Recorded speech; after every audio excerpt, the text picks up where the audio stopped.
UOL, o melhor conteúdo, apresenta... Sala de Visitas.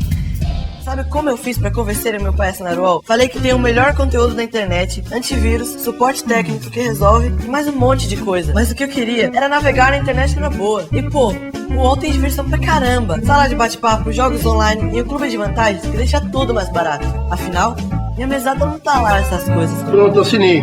E a senha? Espertinho. O UOL, eu assino embaixo. Faça como o Paulinho. Assine já. Planos a partir de R$ 9,90 por mês. Olá, muito boa tarde, a Real TV ao vivo com você aqui nessa transmissão da Sala de Visitas, hoje recebendo o prefeito eleito de Itaquaquecetuba, Mamoru Nakashima, do PTN, que se sagrou vitorioso aí nas eleições de 2012. Nesse programa a gente vai bater um papo com agora o prefeito eleito e também saber um pouquinho de como vai ser aí esse momento de transição e os primeiros passos do seu governo aqui em Itaquaquecetuba. É o Sala de Visitas especial que está começando agora.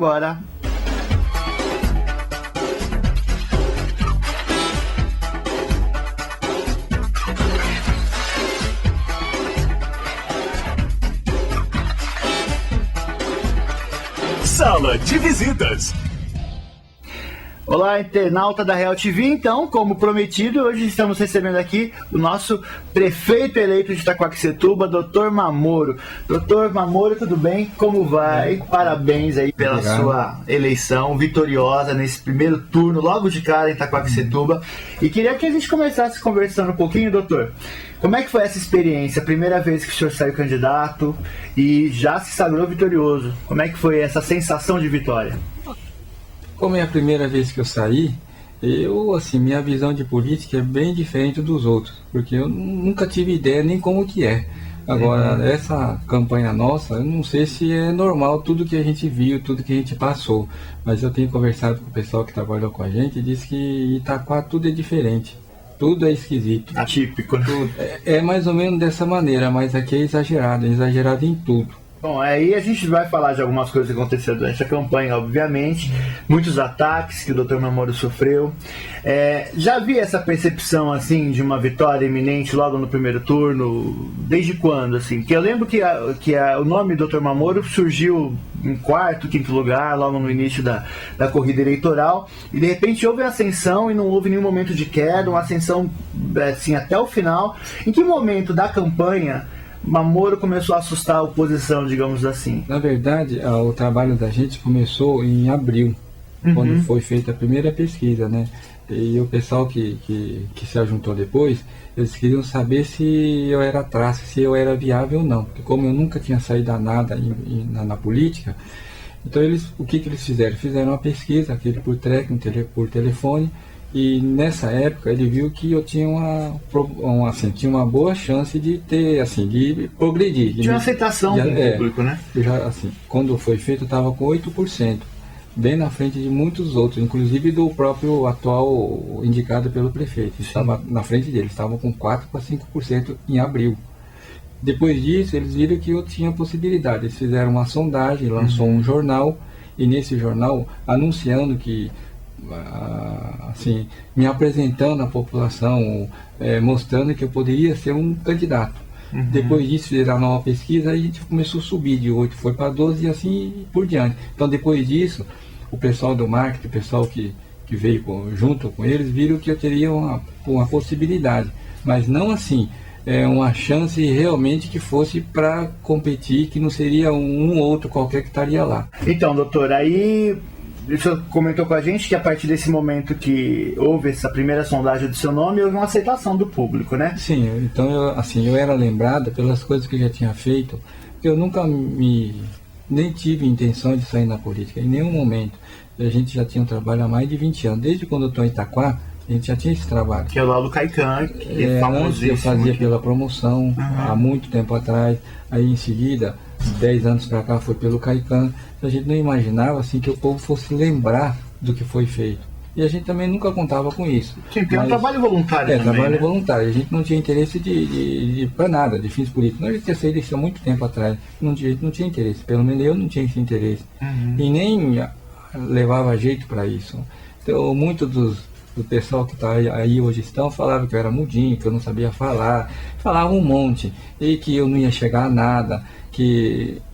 Enfim, eu era desacreditado. Eu estava lá como se fosse um aventureiro, como outro qualquer, como se fosse nada para eles. Tanto é que nós ficamos sozinhos, nós não conseguimos coligar com ninguém. Não que a gente não quisesse, nós tentamos, porque um partido ficar sozinho é duro. Para formar o grupo de vereadores, também foi uma dificuldade danada. Nós conseguimos 15, de 15 caiu para 10. Na verdade, eram uns 8 que realmente tinham chance de conseguir. E mesmo assim, nós fizemos 2, e nós chamamos várias pessoas que estão aí. E nenhum deles quiseram vir.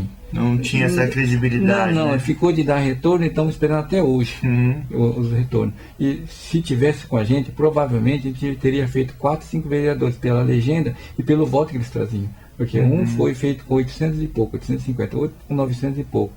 Foi os últimos a entrar. Mas se tivesse mais gente, Com certeza que a gente faria um grupo bom.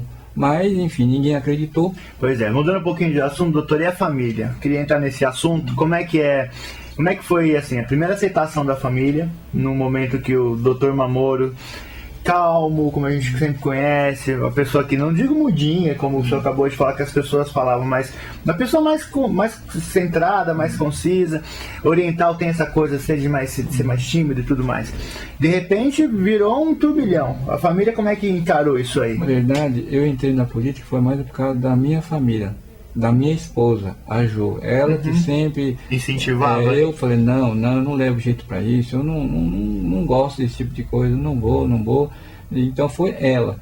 E meus filhos também, depois que ela, sempre falando, eu não aceitando.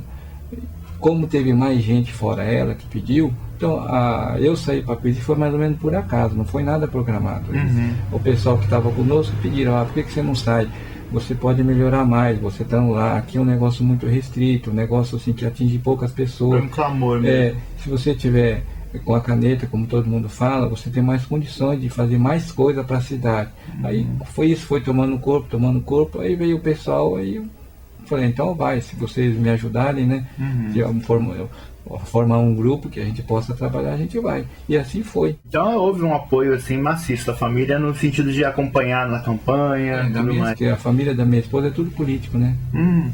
Já sempre ela conviveu com isso.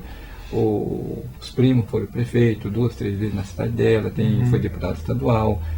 Então eu sempre tenho envolvido com Então política. teve também uma ajuda no sentido de uma certa experiência de saber como que é essa vida, né? Esse mundo político não é um mundo fácil. Até porque muitas famílias acreditam que a política estraga as famílias, enfim, destrua essa questão do relacionamento familiar. Eu acho que não. No meu caso, não. Eles se quiserem, se a gente fazer a coisa certa. Inverso também, né? Se a gente for fazer a coisa certa, a coisa correta, acho que não tem problema.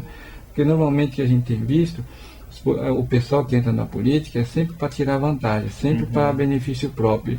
E você tem observado vereadores de monte. Ganha, eles pegam, muda da cidade, troca de mulher por mais, né? Então isso a gente tem visto de monte. Não é meu caso, eu não tenho essa necessidade, eu tenho uma família, inclusive eles que me ajudaram. Então, para mim, todas as minhas necessidades não é pela política que eu vou conseguir, mas pelo contrário. É uma coisa bacana de se ouvir. Eu não preciso dela para sobreviver. Sim. Contrário de muitos outros. Tanto é que eles perguntam, você vai mudar de cidade? Vai mudar de cidade para quê? Eu poderia ter mudado há muito tempo. Eu não preciso ser político para mudar de Itaquá. Eu estou em Itaquá porque eu quero, porque minha profissão, assim... Justamente ia falar isso. Poucas. Muita gente fala assim, né, que a gente viu, tem uma pesquisa aí que saiu no jornal uns dias atrás, que as pessoas colocavam lá nas fichas de hotel, de repente, assim, profissão, político. Né? Eu não ponho, eu ponho funcionário público. Funcionário público. E outra coisa, o senhor tem a sua profissão, o senhor é médico, atua há mais de 20 anos aí, como o senhor bem disse, e a sua profissão é médico, né? O senhor está prefeito, está político, começou a carreira política agora. Eu estou trabalhando normal, tanto é que saindo daqui eu já vou para o hospital, eu estou trabalhando nos domingos, é o que eu sei fazer, que eu gosto de fazer. Então a política para mim é um novo caminho. Sim. E eu acho que com um grupo bem de técnico, bem assessorado, eu acho que dá para a gente ter, assim, fazer uma boa administração. Eu acho assim, para fazer uma boa administração, você não precisa de muita coisa. O mais importante é você ter compromisso com a cidade. Assim, e outra coisa é você fazer a coisa mais perto da da legalidade, porque o que a gente tem visto é uns absurdos, principalmente nessa época de transição que a gente está levantando as contas, a gente vê coisa que nunca imaginava. Isso depois pode até ser apresentado, porque o mandato vai ser transparente, a gente vai mostrar o que nós vamos fazer. E até mostrar como está pegando a prefeitura. Como é que funcionam as coisas, como é que está pegando a prefeitura, porque a gente começa, daqui a um ano não sai quase nada, a população fala assim, tá vendo, ó, nem começou, já está, imagina a palavra que eles vão falar, e que na verdade não é isso, porque a prefeitura está ruim, até isso ser ajeitado leva um certo tempo, e esse tempo que a gente pede a paciência da população, porque são coisas que não dependem de mim, depende de fazer a prefeitura sanear as contas, resolver todas as pendências que tem, que são muitas, depois disso que a gente vai conseguir. E andar com as próprias pernas também, que é muito importante, né? Bom, a gente vai fazer um intervalinho, doutor, mas antes disso tem que perguntar uma coisa também muito, muito importante, que é a seguinte: a gente sabe que o apelo pela saúde foi um dos principais motivos que levaram o senhor à vitória. O senhor é um médico atuante aqui na cidade, que já atendeu aí, na primeira conversa que a gente teve aqui, né, o senhor bem falava assim, que não podia assim, mais ter vergonha de morar em Itaquá, tem que se ter orgulho de morar em Itaquá. E que o senhor já tinha operado mais ou menos umas 20 mil pessoas aí, né, muita gente. E essa questão da saúde, que foi o principal norte, é a sua prioridade, sim, nos primeiros dias de governo? Como é que o senhor pretende, agora que já tem uma certa visão aí da transição, é uma coisa que dá para se trabalhar logo de cara? Dá. Não só dá, como tem que ser feito, porque não se admite você ir nos postos não ter remédio. Remédio básico de uso crônico, por exemplo, a diabetes, para pressão alta, não se admite que a pessoa reclama. Ontem mesmo eu estava fazendo esse período, eu não estou parado, eu estou na rua agradecendo a população pelo apoio, pelo voto. Então o pessoal reclama que as mesmas reclamações que tinha antes ainda está. Não tem medicação, não tem fita padestro, não tem medicação de uso crônico, exame, enfim, continua do mesmo jeito. Então aquilo que a gente tinha comentado na campanha, a gente vai implantar. Talvez tenha uma certa dificuldade no começo. E outra coisa, eu também tinha falado que eu ia trabalhar um período, só que pelo estatuto a gente não pode. Então talvez a Câmara tenha que fazer uma emenda à parte para que libere um período como voluntário, porque eu acho que eu, sendo médico, eu tenho que dar exemplo para fazer a coisa funcionar. Eu não posso ficar só sentado no gabinete olhando, faz isso, faz isso. Eu acho que aí não funciona. Claro. A gente tem que estar presente. Estando presente, a gente sabe como é que estão as coisas.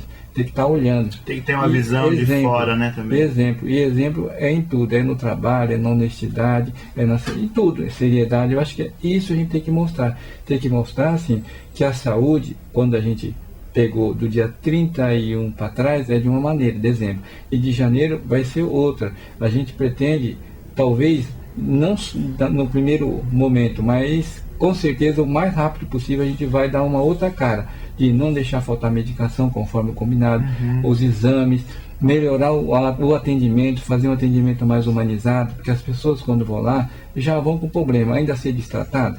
Mas isso não é só na saúde, você vai aqui na delegacia, você vai no fórum, em todos os locais. Então a gente quer fazer uma coisa diferenciada, para a população, quando procurar o hospital, ter alguém que receba, que indique, que oriente onde vai, onde não vai. Um atendimento mais humanizado. E no retorno também.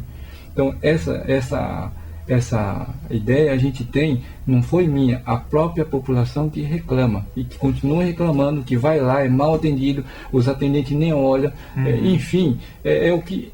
Mas assim... Falta uma gestão, né, de ser funcionário público mesmo. A gente vai ter uma nova ideia na administração, que foi a população que colocou a gente. Então, foi a população que está pagando aquele pessoal que está trabalhando. Então, nada mais justo que também aquilo se reverta a ele, que tenha pelo menos um mínimo de atenção.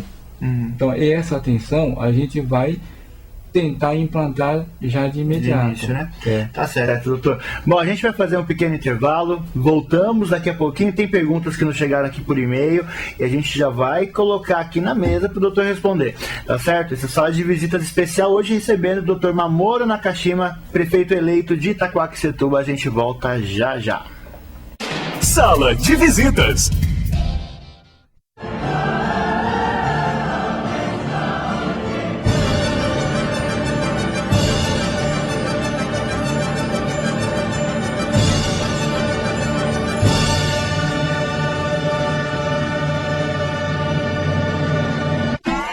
Bem-vindo à maior rede de web TVs do Brasil. Bem-vindo à Real TV. Acesse www.realtv.com.br. Muita música, diversão, matérias exclusivas e tudo o que você quer na sua TV. Real TV, a TV do Alto Tietê.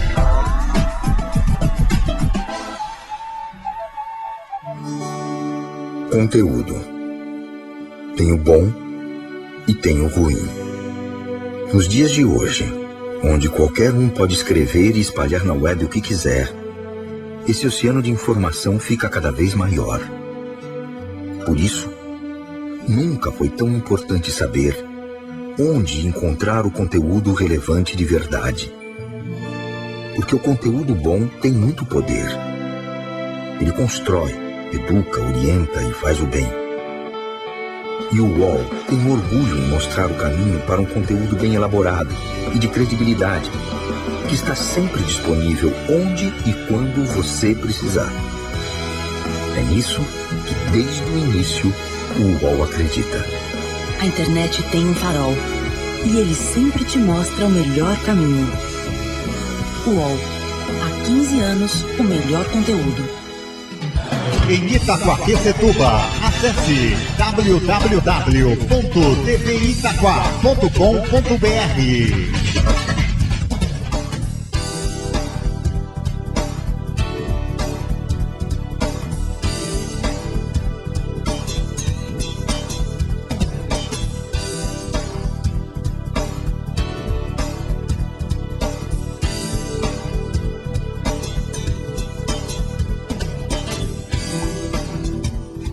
Sala de Visitas. De volta com o nosso Sala de Visitas, nesse segundo bloco, hoje recebendo o nosso prefeito eleito de Itaquaquecetuba, Mamoru Nakashima. Doutor Mamoru, a gente falava um pouquinho antes aqui do intervalo da questão aí da sua primeira prioridade, que é a saúde, né? Primeiro grande diferencial aí, que inclusive deve ter contribuído muito para a sua vitória. Agora me diga uma coisa, muitas perguntas nos chegam aqui em relação ao funcionalismo público, né? Nós temos hoje um quadro na cidade de Itaquá muito específico, com muitas pessoas que são cargos de confiança, que não são pessoas concursadas. Então, para começo de história, como é que o senhor pretende aí, talvez, aproveitar algumas dessas pessoas que já são efetivas nos seus cargos, alguns cargos comissionados? Como é que vai ser essa primeira gestão aí, esse saneamento que deve ser feito em Itaquá? Colocar as pessoas no local certo onde elas são, onde são lotadas. Então, a primeira coisa que nós vamos fazer, pegar esse pessoal todo, que está tudo em locais com desvio de função, recolocar eles no lugar de origem, para saber quanto tem, quem é a pessoa. A partir daí dá para trabalhar. Dá para fazer um planejamento. Dá para fazer um planejamento. Até então não dá, porque tem pessoas da saúde que estão na educação, tem pessoas que estão na educação que estão na área de esporte. Como é que vai funcionar isso? Então você tem que recolocar eles nos locais de origem e de lá, uma vez tudo encaixado, aí a gente vai começar a trabalhar. Mas uma coisa é certa, eles perguntam assim, mas vai mandar embora? Não, quem está trabalhando não. Não tem como. Agora, a gente também não vai assumir uma coisa que não esteja correta dentro da legalidade, como o caso dos bolsistas. E eles perguntam assim, mas e os concursados? Eu fiz um concurso agora e como é que vai ficar? Bom, isso vai ser mantido, não tem como. Depois que a gente estiver lá, a gente vai reavaliar caso a caso e depois, se estiver dentro da legalidade, tudo, e for importante para o serviço público, não tem por que tirar. Não vai ser mudado nada. Agora, eu acho que uma coisa que tem que deixar mais claro, que prefeitura ou qualquer órgão público, ao meu modo de ver, não pode ser cabide de emprego e nem colocar parente. Eu até volto coisa que eu sempre disse. Você perguntou para mim aqui, eu fiquei enrolando e não falei. Mas nepotismo não vai ter. A família minha, ninguém vai trabalhar. Se for involuntário, isso já é certo. Porque a gente tem visto ao longo do tempo que isso é prática comum. Então a gente não vai ser o mesmo, vai ser igual o que se passaram. Eu acho que a gente tem que mudar a maneira de como trabalhar com a coisa pública, porque se não é minha, eu não posso também fazer exagero, como tem ocorrido. Como não é meu, então tá, vai esbanja à vontade. Não, a gente não. coisa pública a gente tem que valorizar, porque não é meu, mas é da população, e a gente que representa ele, então tem que zelar por isso. Então emprego vai ter sim, mas emprego para as pessoas qualificadas, as pessoas que trabalham. Então, as pessoas que trabalham e que têm a qualificação não vai ter problema nenhum. Muitos estão preocupados, são pessoas assim que a gente tem visto que não tem trabalhado. Em toda a secretaria tem 2, 3. Antes de ontem eu estava na Secretaria da Educação. Então eu estava conversando com o pessoal dos motoristas. Eles mesmos falaram, tem 2, 3 aqui que nunca vi. E na GCM já não acontece tudo, muito. Você vai na área de esportes, tem. Você vai na área de cultura, tem. Então todo local tem alguém que está lá marcado como funcionário e não comparece. Então isso aí é um desestímulo das pessoas que trabalham. Falou, mas ele está lá, não faz nada, está ganhando, e mais do que eu, por sinal, porque é cargo comissionado, e eu aqui que trabalho, faço tudo e não...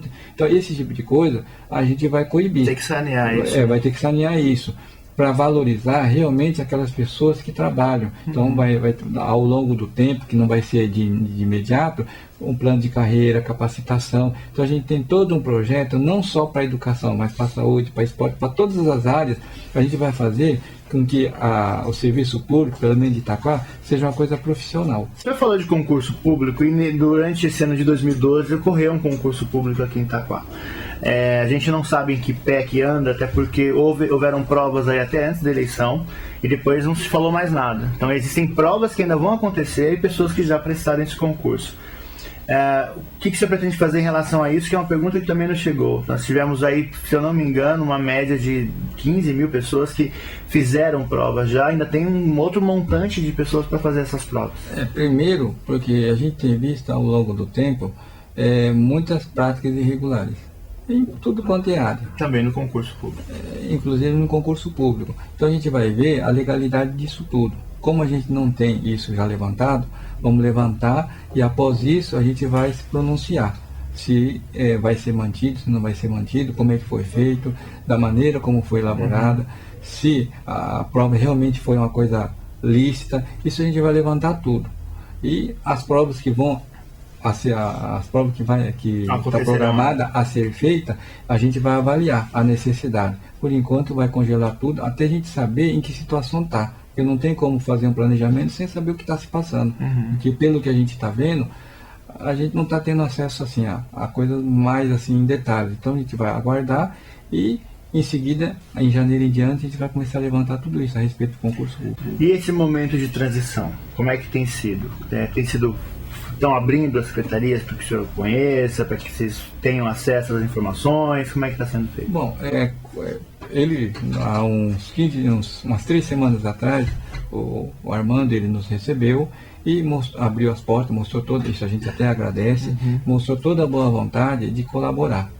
Apresentou o pessoal da transição dele, que nas suas secretarias, para mostrar a documentação, e em contrapartida nós mostramos o nosso pessoal técnico para avaliar isso tudo.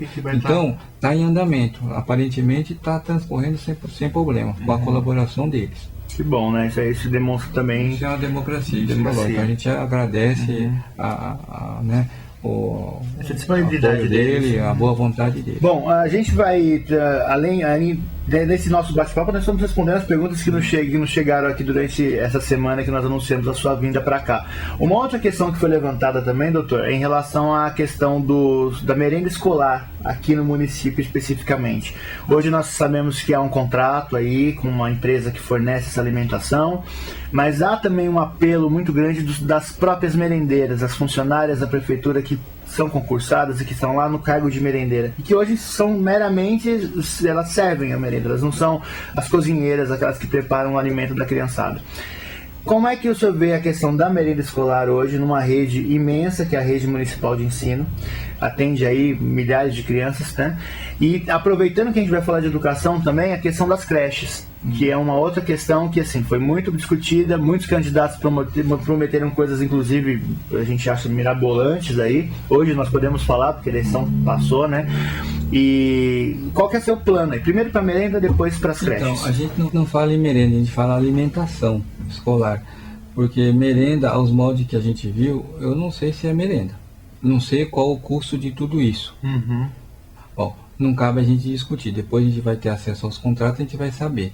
Mas pelo que a gente tem visto em prática comum, eu acho que deveria ser muito mais do que oferecido. Mas não vou falar das coisas que a gente não sabe. Sim, claro. E a gente na campanha, a gente teve, no nosso plano de governo, nós apresentamos algumas coisas. Inclusive a respeito de material escolar, a merenda, né, que nós colocamos, que seria alimentação, uma coisa a mais do que merenda, e uniforme. Isso daí, ao longo do tempo, a gente vai implantar. Agora, a merenda ou alimentação, a gente vai fazer de uma maneira diferente. A gente vai fazer realmente aquilo que foi proposto. Então, não vamos assim, fazer como o que tem ocorrido. Que não terceirizar. Não sei, a gente vai ver o que é mais viável, o que é mais prático, o que é mais econômico, porque a gente está trabalhando com dinheiro público, então a gente tem que fazer o que mais é econômico. Sim. E também sem perder a qualidade. Sem perder a qualidade, que seja as duas coisas, que também gere emprego, que é um dos problemas de Itaquá. Então a gente também tem que começar a ver por essa parte. Se com as merendeiras, com as pessoas que estão aí concursadas, vai gerar emprego, o custo é igual, vão ficar com elas. Não vamos fazer as coisas que é melhor para mim, para o prefeito, como a gente tem visto, porque aí entra um monte de coisa que você já imagina em escândalo todo dia que vocês estão vendo. Então com isso a gente vai, né, fazer a coisa dentro da legalidade, como a gente sempre tem pregado. Então nós vamos avaliar caso a caso. Se caso a merenda for mais prático ficar com ela, nós ficaremos, mas todas elas são valorizadas, todas elas são e serão valorizadas. A gente não vai desamparar ninguém, não vai assim deixar no canto ninguém. Isso não é a prática da gente. E as creches, doutor? Hoje Itaquá tem o costume, né, de ter poucos prédios próprios e a maioria das creches hoje funcionam com parcerias em casas alugadas. Muitas sem estrutura, inclusive. Como é que o senhor pretende resolver isso? Eu visitei mais da metade delas. Inclusive uma das últimas foi lá no Piratininga, 1 e 2. São duas casas, lá quase lado a lado, que estava sendo reformada. Então o que eles fazem? Alugam uma casa e ali põem criança. Eu acho que deveria ser uma coisa mais bem elaborada. Primeiro, não sei como é que foi feito aquilo ali. Tem que ver o preço do aluguel, se é compatível ou não, tem que ver a segurança daquilo ali. Enfim, no governo da gente, a ideia da gente é ter creche própria, com estrutura adequada, de onde as crianças vão dormir, da alimentação. Outra coisa mais importante que a gente sempre falou é ter as pessoas que vão cuidar delas, pessoas capacitadas, qualificadas, porque a gente não vai deixar um filho de 6 meses até 3 anos na mão de qualquer um. Então, quando você for deixar, você tem que ter a segurança que está sendo bem cuidada. Então, essa segurança a gente vai fazer o máximo possível para que isso ocorra. Então, colocar as pessoas que trabalham e não ficar alugando casa, como é a prática comum, porque aqui em Itaquá, poucos imóveis são próprios, exceto umas 5, 6 que eu sei, ali onde é a antiga casa do adolescente lá da loja americana, que é próprio, a Câmara que é própria, a Prefeitura que é própria. Então são poucos imóveis. Então o que a gente vai fazer? A gente vai tentar ter o máximo possível o número de imóveis próprios, inclusive creche, porque creche tem que ser um lugar adequado, tem que ter área de lazer, tem que ter uma estrutura própria. Então montar para ter isso. Agora, não com verba da prefeitura, a gente vai tentar fazer parcerias, a gente vai tentar buscar, daí a gente sempre falar de ter um governo técnico, uma secretaria técnica para buscar esses recursos, que estão lá. Basta saber entrar com o projeto. Então, mas eu ia perguntar justamente o seguinte: hoje a demanda para o creche é muito grande. É muito grande. E aí, talvez até por uma questão emergencial, foi feito no primeiro momento essa questão de você fazer as creches comunitárias, como eles falam. O senhor pretende manter essas creches comunitárias, pelo menos no primeiro momento, porque até construir creches, prédios próprios e tudo... Assim, emergencial é quando de uma hora para outra. Agora, emergencial, né, ao longo dos 8 anos, não sei se é emergencial. Não, claro que não. Até aí tudo bem. Agora, de imediato, não tem como... Vai ter que manter isso, até se reestruturar. E gradativamente... Gradativamente a gente vai montando. Porque senão, aí pronto, aí vai ter uma revolução aqui em Itaquá. Então tem que manter o que estão... Eu não sei quanto tempo vai levar isso, a gente vai fazendo na medida que a gente tiver recursos, dos projetos chegarem. Mas a ideia da gente é ter creche própria, ter tudo quanto é assim, estabelecimento público ser próprio. A ideia é essa. Isso é questão de tempo. Mas uma das coisas que talvez tenha que ser assim, um pouco mais depressa seria a creche. Porque são casas alugadas que eu já entrei, não, eu vi por fora, porque não me deixaram entrar dentro, em nenhuma delas, que é público. Também a gente olhando por fora, a gente já sabe. Já sabe a situação. Já sabe. Por fora, imagina como está dentro. Então, esses locais de imediato talvez fiquem. Mas ao longo do tempo a gente vai gradativamente substituindo. Duas outras questões polêmicas aí, a gente tem um tempo também corrido, doutor. Vamos tentar ser bem sintético. Duas questões que foram levantadas, inclusive, no debate, cuja sua participação foi muito elogiada, inclusive. O rodeio de Itaquaquecetuba, qual que é a sua pretensão? O senhor disse lá no rodeio que manteria com outros moldes, né? E também a questão do lixão, do aterro sanitário de Itaquá, que também gerou uma polêmica. Deu uma dor de cabeça que não teve tamanho. E o que falaram foi tudo mentira, viu? Aí depois, para desmentir esse treco aí, deu um trabalho danado. Eu tive que ir no bairro se explicar o que não era, explicar o inexplicado, porque eu não falei nada daquilo. Deu um trabalho. Em relação ao rodeio, lá, inclusive foi o candidato da situação que fez a pergunta para mim. Ele fez a pergunta: você vai manter o rodeio?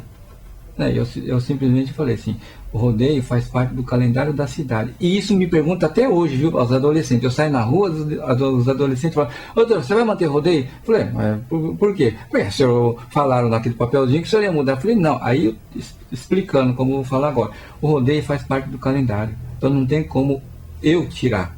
Para isso teria que fazer uma lei para remover, para tirar. Isso não tem como. Então é o calendário da cidade. Aquilo tem que ser mantido. O que eu falei, inclusive no debate, é que a gente manteria o rodeio, mas não nos moldes que está. Eu vou falar a mesma palavra que eu falei lá.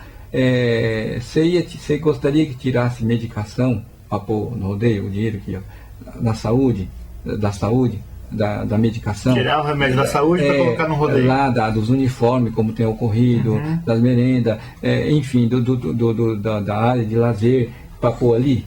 Aquilo ali é uma semana. Agora, isso que você vai retirar vai ser o ano todo. Então, é isso que eu quis dizer. A pessoa falou: não. Então, não tem como a prefeitura jogar dinheiro para manter o rodeio dessa maneira, porque com 5 milhões você faz muita coisa. Então, esses 5 milhões seria do cofre da prefeitura. A ideia da gente é fazer parceria com o setor privado para custear parte dessa estrutura do evento do rodeio. E fazer outra coisa, não fazer um rodeio aos moldes que está, fazer um rodeio que a gente interage com a população, levando as famílias. Mas como é que seria isso? Aí já entraria a área de lazer, de cultura, levar esses grupos que tem, de cantores da cidade, grupo de capoeira, grupo folclórico, enfim, todas as pessoas ligadas à cultura, valorizar o artista da cidade, colocando eles lá. Eu tenho certeza que se vai alguém, um vizinho meu, eu ia ver por causa do meu vizinho, então já ficaria um negócio mais familiar. Então fazer com que a população participasse desse evento, não nos moldes que está. Foi isso que eu falei. Só que eles fizeram o contrário. Falou que eu ia tirar o rodeio. E deu até o valor, que era R$60, e que eu ia para São Paulo e pagava 200. Então, eles sabem até o preço, quanto vai ser para o ano que vem. Então, isso eles já lançaram os folhetins. Aquilo é tudo mentira. Aí nós tivemos que justificar que não foi nada disso que eu falei. O rodeio permanece, gratuito para a população. Só que os moldes que ele vai ser montado são diferentes. Aproveitando patrocinadores, as empresas. Fazer um evento que tivesse mais participação da comunidade, com os familiares. Sim. Então tá certo. Agora o outro ponto polêmico. O lixão também foi terrível. Eu tive que usar da Angelina Luciano para me explicar. Mas foi bom, doutor. Digamos que foi um tiro que saiu pela culatra, e eu tenho toda a liberdade de falar isso agora, porque assim, um dos grandes problemas da cidade foi o aterro sanitário. E no momento que pegaram, no momento de fervor de um debate, usaram as suas palavras, e isso eu tenho como me defender, porque a própria Real TV colocou uma nota depois dizendo que repudiava qualquer tipo de manipulação nas imagens que foram feitas do debate, o que foi o que aconteceu. Então assim, foi muito bom até ter acontecido, porque teve a oportunidade do senhor ir até lá de novamente conversar com as pessoas que precisavam ver o Amor ali de perto e falando na cara das pessoas o que ia acontecer. A gente sabe que o aterro sanitário está bloqueado pela justiça. E a pergunta que foi feita é aquela que eu vou fazer de novo. Qual que é o seu posicionamento em relação ao aterro da Pajoa, em Itaquá? Foi no debate. Eu não tinha entendido direito aquela pergunta. Eu estava tão preocupado. Vou ser honesto. Eu não tinha entendido. Mas como a gente não sabe, a gente não se envolve, a gente fala assim, faz cumprir a lei. E o que determina que seja cumprido? Que aquilo seja fechado. Não foi a prefeitura, foi a Sabesp, o CETESB, Ministério Público. Então não sou eu que vou reabrir aquilo. Então usaram a minha boca para falar que eu ia reabrir, mas reabrir como? Só que uma parte da população local, dos moradores, até acreditaram e vieram perguntar para mim, mas é verdade? Eu falei, olha, esse tipo de coisa não depende do prefeito. É uma coisa que já está determinado judicialmente, então não tem como eu abrir aquilo ali. Bom, então aquilo ali, não que o povo acreditou, o povo não acreditou, porque eles já estão acostumados a isso, porque isso é uma prática comum em Itaquá. Isso é uma maneira comum, pelo menos, do passado, de fazer esse tipo de coisa. Então o povo já estava assim, já acostumado com esse tipo de ataque, então ele já não acreditou tanto. Ficou assim uma dúvida, mas não acreditou. Sorte foi a minha essa, porque isso é prática comum. Eu acredito que daqui para frente isso não deva mais ocorrer, porque o povo já não acredita. Então, já não deu certo. Já não deu certo, não vai fazer. Então o povo ainda ficou meio em dúvida. Aí eu retornei lá para justificar que aquilo não era verdade e mostrar, falou, isso aqui eles fizeram para tentar me desestabilizar. Se vocês acreditarem, então vocês vão votar nele. Agora, eu estou aqui para me justificar, que foi isso que eu falei, foi isso que está acontecendo. Então aí o povo já ficou mais calmo. Então eu até acho que aquela população local onde reside no entorno do lixão, eu acho que tem que ser mais valorizada. Tem que ter alguns benefícios a mais do que os outros, porque eles foram prejudicados ao longo do tempo. Desvalorização do imóvel, aquele mau cheiro, enfim, problema de saúde, enfim, a gente vai ver aquele local com um pouco mais de atenção. Tanto é que tem um vereador que é daquela região, o Tonho da Quadra. Eu até conversei com ele, nós vamos lá conversar com ele novamente, para ver o que nós podemos fazer, para fazer uma compensação, daquele pessoal que foi beneficiado. Que é importantíssimo. De um monte de coisa, de mau cheiro, problema de saúde, desvalorização de imóveis, isso não foi esquecido. Mas isso é uma coisa a médio para longo prazo, mas que a gente está olhando para lá sim. Aproveitando o ensejo, que a gente está falando daquele pedaço ali, inclusive o acesso ao bairro do Joseli e Lucinda, que até hoje está bloqueado pelo desmoronamento lá, né? Então uma coisa também, as pessoas lá se sentem meio ilhadas. Mas assim, eu fui lá 3 vezes no Lousada, eu conheço aquele bairro, eu passei por lá, então não é o que o pessoal me falou, eu vi como é que está o lixão. Antes, quando tinha acabado de aquilo, ter o problema da explosão, e depois eu passei lá. Porque antes de fazer a campanha, eu já tinha passado ano passado lá para fazer reunião. Isso era independente da política. Acho que foi janeiro, fevereiro do ano passado. Agora eu voltei para fazer campanha. Aí eu já vi de uma outra maneira, que continuou pior ainda. Não melhorou nada. Então ali depois a gente vai ver um projeto de como fazer com aquele lixão. E isso vai ser visto com carinho ao longo do tempo. Que não vai ser esquecido o bairro lá não. E por sinal a gente teve uma boa votação lá, a gente agradece a população de lá. Esse é o nosso prefeito eleito de Itaquaquecetuba, Dr. Mamoro. Obrigado, doutor, pela sua presença aqui. A gente só tem a agradecer e acreditar, né? Assim como você, eleitor, que acreditou aí no Dr. Mamoro, foram mais de 80 mil votos. A gente sabe que são 80 mil pessoas, mais de 80 mil pessoas que têm aí a confiança, né, no nosso prefeito, o médico simples, humilde, que todo mundo achava ali que não ia ser o cara da vez e tal, mas tá aí, escolha da população, que a gente só tem a ratificar. A gente deseja muito boa sorte no seu governo e a gente deixa esse espaço para que o senhor agradeça aí os votos, enfim, converse com o seu público daqui da Real TV. Viu, Marcos? A gente assim, nessa política a gente tinha uma certa dúvida. Assim, se o pessoal de Itaquá, o povo de Itaquá, a população, os eleitores, sabia votar ou não. Porque de 2012 para trás, a gente tinha visto uma prática muito comum, que não é louvável, de compra de voto, de boca de urna, que ainda existe, mas não nos moldes que estava há tempo atrás, que a gente escutava demais. Então, essa dúvida a gente tinha, se o pessoal de Itaquá realmente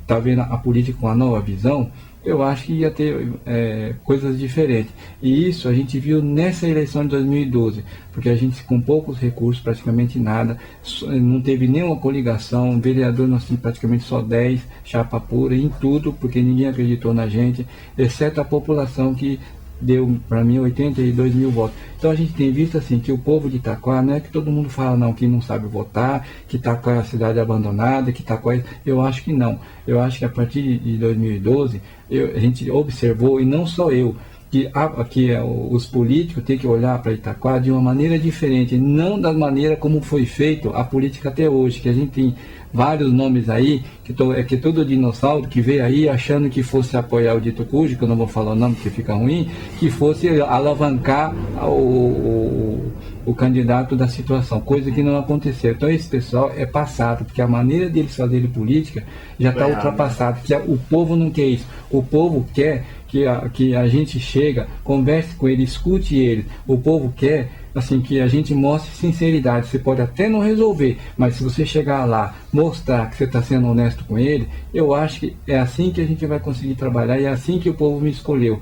Então a gente agradece esse voto de confiança e a gente pede também um pouco de paciência, porque depois nós vamos mostrar como está Itaquá, como a gente está pegando Itaquá, porque chega um ano, a gente não faz muita coisa, exceto algumas coisas básicas, por exemplo, saúde não vamos deixar, transporte também não vamos deixar, que é uma coisa que todo mundo pede, e educação. Então essas coisas são básicas, que vai ter que ser feito de imediato, mas as outras coisas a gente pede um pouco de paciência, que à medida do tempo que vai chegando, a gente vai resolver sim. Então só essa paciência que a gente pede. Tá certo, muito obrigado, doutor. Obrigado você também que esteve com a gente nesse sala de visita especial, hoje com o nosso prefeito eleito, doutor Mamoro. Obrigado pela sua presença aqui com a gente e não se esqueça, aqui na Real TV você tem muito mais informação. A nossa grade de 2012 chegando ao fim e 2013 chegando com muito mais novidade para você, só aqui na Real TV. Até mais, tchau, tchau.